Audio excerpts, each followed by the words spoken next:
Now I'm aware I start off just about every single video talking about how hard my day was, and well, it's for one reason. Each day's really hard.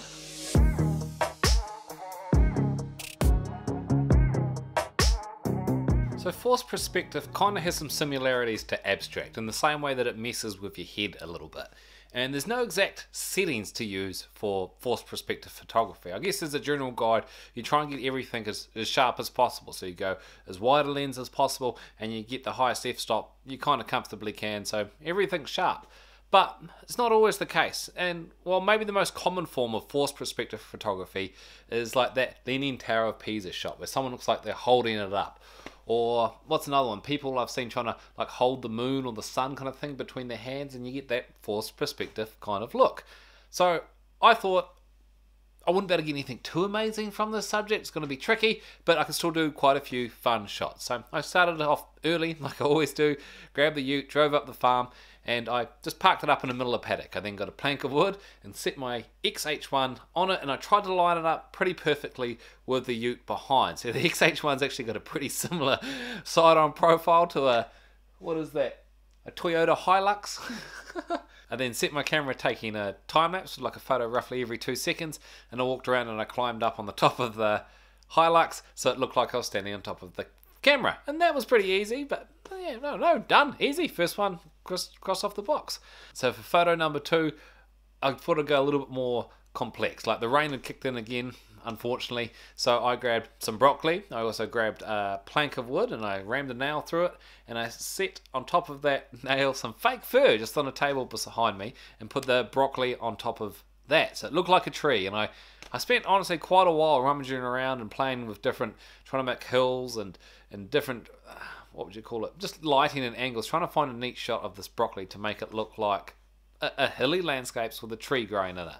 I also dabbled into from the black video with the fake fog with the I went big this time with a huge stick of shredded newspaper over a monopod, just trying to get enough looking fake fog, but I didn't really get anything too exciting for that. But then I came up with a great idea, as instead of using fake fog, I'll take it outside and put it under the real sky. And I got really low, and so I had my plywood with the nail through it, with the fake fur on top of that, with the broccoli through that, sitting on top of a bench just out in the driveway, and I got really low looking up at the broccoli, so it looked like a really tall tree, and I had it at like f22 at I think maybe 10 millimeters, so the sky behind me was really sharp as well, and it looked like I was really low outside growing the broccoli, and that was okay, but I still thought I could do better. And unfortunately, I only got to do like maybe 15 seconds of that before rain kicked in and I was driven back inside. So forced perspective photography turns out is quite tricky when you're in a confined space. You need a bit of distance between you and some other objects to really make forced perspective work.